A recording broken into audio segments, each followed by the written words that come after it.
It's a deal. Hello. Hi. Sorry. We met before, didn't we? Are you from Brazil? No, I'm from Tunisia. Tunisia, that's right, and you brought kale. Yeah, I brought it from here. Oh, you didn't bring it from today. Yeah, because my kale died yesterday. Did you bring it in carry-on on the plane? No, I bought it here in Washington. But so At Walmart. You did not bring kale from Tunisia. There is no kale in Tunisia. Isn't it really not? I didn't even know what kale tasted like until yesterday. So, but now you don't know what it tastes like? Now I know it tastes super disgusting. How can you love kale? Do you even love it? Are you lying to us? It could be just another malicious ploy. It might be. Kale and being high is the same thing. Crowley Center. Anyway, sorry for freaking out the photo op. My question is, what do you think of the lack of representation in the show? And could you gently ask the writers to... Like, there's not enough kale in the show? Oh, no. Trust me, I've had a lot of conversations about that this afternoon. I'm pretty pissed off. I know you're not serious. Like, half the time you're not serious at all. But just take this seriously. Deadly kale. You know, I don't know how you do things back in Tunisia. But in America, that's considered slander. I'm a very serious person. You are. Yes. Look at me, am I smiling right now? Barely. Shit. I couldn't even do that. Are you trying to avoid the question? I would never avoid the question. So, I'm waiting for an answer. Okay, what is the question then? What do you think? That's also how we do things here. First you ask the question, and then you answer. Alright, what is the question? What do you think of the lack of representation in the show? And could you gently ask the writers to bring female characters and LGBT characters in the show? Because, you know, we only have white males in the show.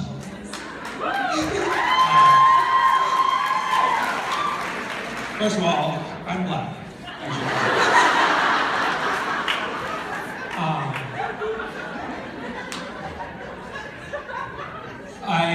I think when we were at Comic-Con, there was a question similar to this that a fan asked, and the cast all sort of threw Jeremy, our showrunner, under the bus by just. But I actually am going to rise to Jeremy and the writer's defense here because I think that the show, you know, he got in trouble because Charlie died, and Charlie is a character that we all love, and I personally love the fact that Charlie is a gay character, but her character's presence on the show isn't about being gay, which so often happens, I think. So often, I think in pop culture, we'll see gay characters, but it's all about the crazy fact that they're gay, you know?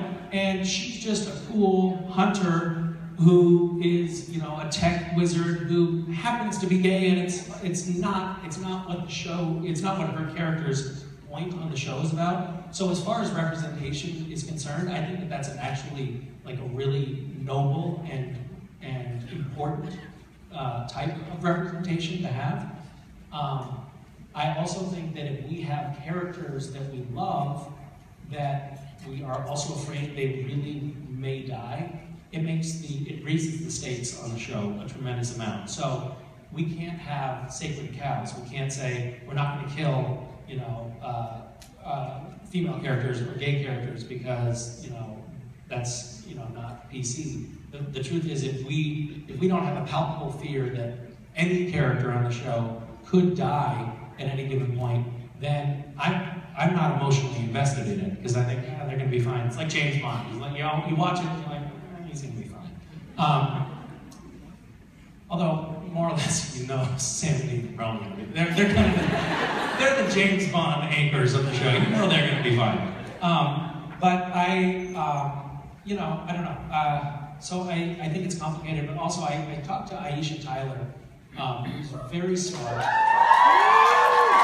and she is a huge fan of Supernatural. She's watched every episode, loves the show, and what she said was really interesting, and I think it's maybe something that the writers and the cast haven't really articulated that much, but the show has kind of evolved, and I think organically, to be a show about kind of a brotherhood of men. It's about these masculine characters. I mean, it's anchored by these two brothers, right? And it's about the relationship between these two brothers.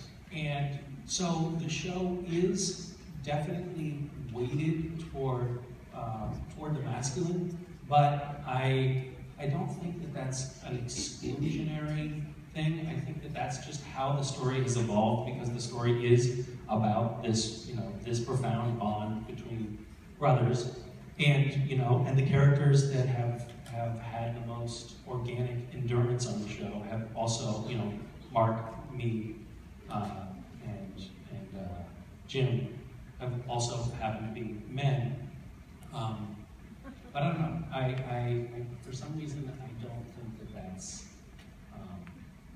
as evil as you do. You know, if she's so. I'm sorry. I was trying to paraphrase what Aisha said, but she said it's actually, for her as a woman watching the show, it's a really unusual thing to have a show that actually grapples with issues of masculinity and does it in an organic, natural way.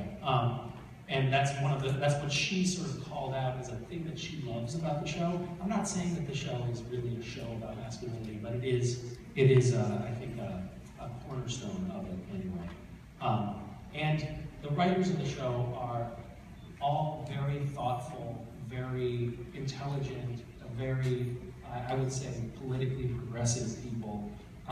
So they're not out to get us. And I personally, I look forward to seeing more representations of women and LGBT characters on the show. I'm sure that that's coming down the pipe.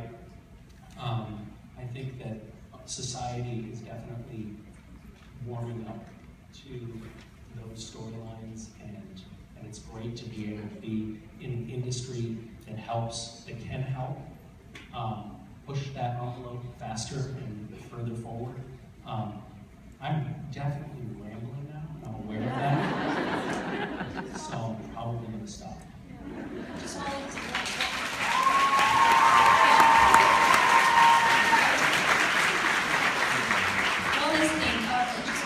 to thank you for being such a hero and for helping us through our futures. And yeah, thank you. Thank you. That's very sweet. I did want to say one other thing about Charlie in particular. I was killed, I think, 6 times on the show, and I really thought that I was gone. I think maybe the 4th time they killed me, they sat me down and were like, "Sorry, we're not going to see you again. You're dead."